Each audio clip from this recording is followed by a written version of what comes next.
Hai Fozes, apa kabarnya hari ini? Nah, semenjak wabah COVID kemarin kan banyak nih ya orang-orang yang terkena pemotongan gaji ataupun unpaid leave ataupun PHK secara sepihak gitu. Dimana banyak juga macam-macam bisnis yang dalam berbagai bidang tuh emang kayak lagi keadaan kondisi kayak lagi bertahan gitu lah ya. Nah, salah satu yang emang ngedorong orang banyak untuk mulai bisnis baru biasanya emang yang kayak paling mencuri perhatian itu perkembangannya adalah bisnis F&B dari rumah gitu, ataupun disebutnya sekarang kayak ghost kitchen. Nah, yang emang lagi akan berkembang berikutnya lagi yang lagi trending kedepannya adalah katanya cloud kitchen. Nah, dimana di sini gak ada salahnya membangun bisnis di tengah pandemi, siapa tahu bisa jadi gede dan berumur panjang nih ya. Makanya teman-teman di sini juga mau diajak lebih ngerti bagaimana memulai dengan benar dan nggak salah langkah. Nah, dimana di sini kan banyak banget ya online shop maupun yang kayak brand-brand apapun gitu. Yang memang ketika mereka jualan, ternyata mereka butuh public figure ataupun kayak akun-akun publik. Nah, di sini teman-teman mesti tahu gimana sih caranya untuk promosi lewat mereka gitu, baik akun publik ataupun influencer. Ingat, karena mereka juga manusia dan memang mereka punya pengaruh juga, punya perasaan, punya standar komunikasi, punya satu mulut satu perut punya batasan menikmati makanan nih. Kalau misalnya teman-teman yang kayak mau endorse food vlogger gitu ataupun food influencer. Nah, bagi generasi sekarang influencer itu nggak lebih kayak sama kayak new media atau media baru, dimana influencer ini menurut bidangnya itu bisa dikategorin kayak foodie, parenting, fashion, travel, lifestyle, beauty, financial, dan lain-lain. Nah, ada juga loh kelasnya gitu, kayak kelas tier 1, tier 2, tier 3. Nah, dimana tier 1, 2, 3 itu lebih merajuk kepada satu, itu misalnya memang dari segi followers, dari segi interaksi setiap postingan dia ketika dia memposting sesuatu yang di endorse, itu emang respectnya itu lebih tinggi dan emang bakal berimpact langsung kepada si brand itu sendiri, baik dari segi penjualan, baik dari segi page interaksi, baik dari segi interaksi lewat inbox juga, ataupun yang kayak interaksi yang emang lebih interaktif gitu lah ya. Nah, jadi sebelum teman-teman cari tahu nih ya, teman-teman mesti kayak pelajarin dulu apa sih yang influencer itu suka nggak suka, terus kayak gimana sih gaya komunikasinya gitu saat dia endorse, terus mungkin seberapa aktif dia sama followersnya. Karena ada juga yang kayak walaupun followersnya tinggi banget tapi yang kayak feedbacknya itu rendah, ataupun yang kayak dia nggak terlalu banyak feedback sama followersnya gitu. Nah, ada juga yang kayak biasanya share konten yang kayak apa sih, apakah emang relate atau nggak relate gitu. Nah, pernah kolaborasi sama brand apa aja gitu, terus tinggalnya di daerah mana, demografi followersnya seperti apa gitu, apakah lebih banyak orang tua, anak-anak, pria, wanita gitu, ataupun yang kayak anak kuliahan, anak sekolah, ataupun yang kayak wira swasta kantoran gitu.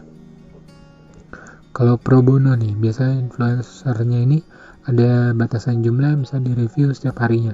Semakin terbatas tapi semakin bagus, karena produknya itu bakal lebih di highlight gitu. Jadi ini teman-teman harus punya gambaran gini, kalau ada yang cukup maruk lah ya istilahnya, misalnya sehari dia terima endorsean sampai 9 macam brand gitu. Nah, kebetulan teman-teman itu punya brand-brand itu yang dipromosi paling awal. Nah, jadi nanti akan ketimpa sama promosi 8 brand lain di postingannya gitu. Nah, jadi hitungan sistematisnya Instagram itu ketika tampil di paling bawah dan kan bertabrakan sama postingan-postingan akun-akun lain di jam yang sama gitu. Postingan teman-teman bisa aja jatuh ke bawah banget dan akhirnya nggak dilihat dan akhirnya berimpact nggak baik ataupun nggak memberi dampak yang cukup signifikan buat teman-teman setelah meng-hire si influencer ini sendiri. Nah, biasanya sih kalau emang yang begitu-begitu biasanya emang rata-rata sih ya kayak kepercayaan brand sama mereka sendiri yang bakal drop juga sih ya.